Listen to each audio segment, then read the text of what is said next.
Para muitos cristãos, o dilúvio bíblico narrado no Pentateuco foi um fenômeno causado por Yahvé com proporções catastróficas universais, tendo como únicos sobreviventes o patriarca Noé, a sua família e os animais que ele resgatou à sua arca. De acordo com o relato bíblico, no ano 600 da vida de Noé, no segundo mês, aos 17 dias do mês, romperam-se todas as fontes do grande abismo e as janelas dos céus se abriram. E houve copiosa chuva sobre a terra, 40 dias e 40 noites.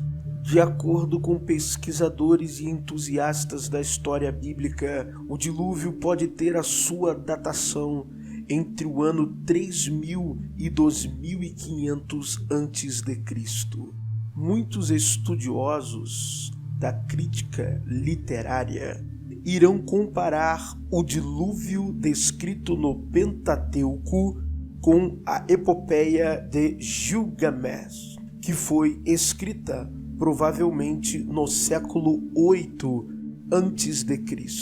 O debate público estabelecido entre os defensores do texto bíblico e aqueles que concorrem simpatia à verdade do relato da epopeia de Gilgamesh como um texto mitológico incorrem em erro. O erro dos entusiastas da leitura do Pentateuco acerca do relato do dilúvio é tentar datá-lo aproximadamente em 3000 a.C., o que arqueologicamente e cientificamente é impossível. E aqueles que propõem que a Bíblia copiou a epopeia de Gilgamesh também incorrem em erro, pois a Bíblia não copiou a epopeia de Gilgamesh. Na verdade, ambos os textos, tanto a Bíblia quanto a epopeia de Gilgamesh, se basearam em relatos mais antigos. E você terá acesso agora aonde estão descritos estes relatos. No Bhagavad Gita, as circunstâncias do dilúvio de Moisés são idênticas às dos indianos, tanto assim que Vishnu teria enviado a Satyavata um barco igual, que muito mais tarde Deus mandara Noé construir, para nele recolher-se com um casal de cada espécie a fim de repovoar a terra. A China também registrou o acontecimento muito antes de Moisés, o que prova sempre que esse legislador foi buscar os elementos para sua gênese nas obras mais antigas, ou os seus escribas, em nome do personagem Moisés, assim o fizeram. Os escandinavos dizem que foi em virtude do gigante Imus que houve o dilúvio, e só um homem chamado Belgerber se salvou com sua família sobre um barco por ordem de Deus. O mesmo dá-se com os celtas, cujo homem salvo chamava-se Duivan e sua mulher Duivá. O mesmo relato do dilúvio também se conta entre os gauleses, cujo homem salvo por Deus chamava-se Duimã e sua mulher Duimó. Por ocasião da descoberta do Brasil, os índios que habitavam a parte hoje chamada de Rio de Janeiro já possuíam uma lenda a respeito do dilúvio, cuja descrição o leitor encontrará em Le Folklore de Ancien Testament, de J.C. Fraser, na página 86. Nas ruínas dos palácios de Nínive, na Babilônia, descobriram-se na biblioteca de Assurbanipal as 12 lâminas de barro com inscrições cuneiformes de Gilgamesh. A 11ª contém a lenda do dilúvio, como a encontramos na Gênese de Moisés, do Pentateuco, que foi escrita no século V a.C. Aqui o sumeriano Gilgamesh gravou aquela página nas imediações do século 25 a.C. Daí mesmo é possível que ela seja uma reprodução do antigo mito original. Tanto na Bíblia quanto na epopeia de Gilgamesh encontram-se as expressões para o arrependimento de Deus. As mesmas descrições nos seus menores detalhes ali são narradas.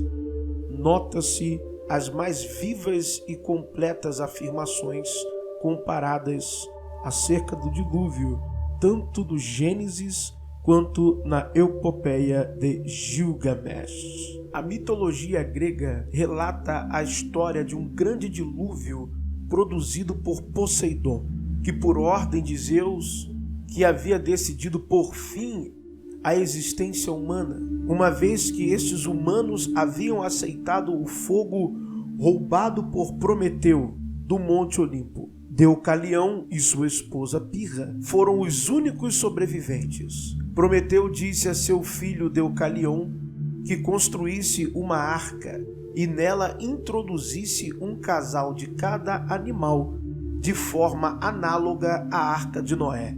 Assim, estes sobreviveram. Os astecas contavam que um homem chamado Tapi, que era piedoso, foi avisado pelo Criador que ele deveria construir uma arca.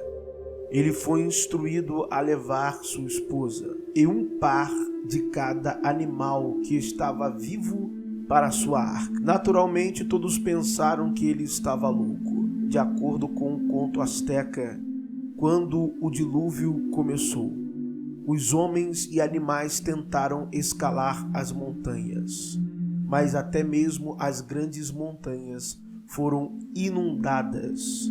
Finalmente, quando a chuva parou, Tapi soltou uma pomba e ela não retornou.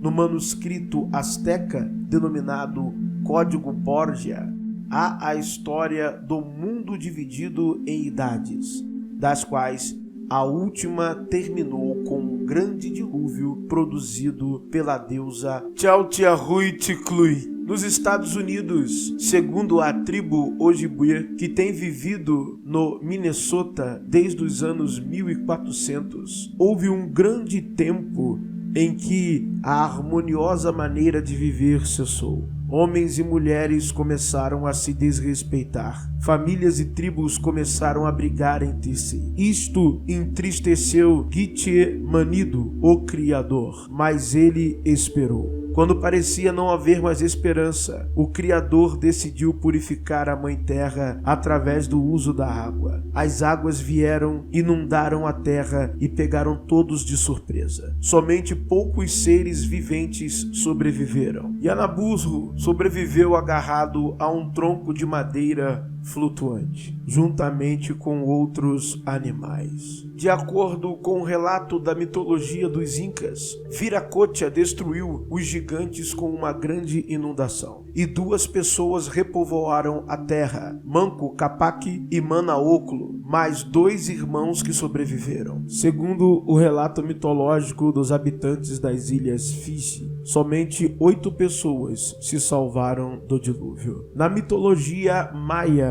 é informado que o dilúvio foi enviado pelo deus Huracan. Segundo a mitologia e tradição dos habitantes da ilha de Páscoa, eles dizem que seus ancestrais chegaram à ilha escapando da inundação de um mítico continente ou ilha chamado Iva. A verdade é que ninguém sabe a verdade acerca do dilúvio, e as fontes históricas mais antigas associam o ocorrido no globo terrestre acerca do evento conhecido como dilúvio com outras catástrofes naturais, como o desaparecimento de Atlântida e do continente perdido da Lemúria. Aguarde os próximos vídeos.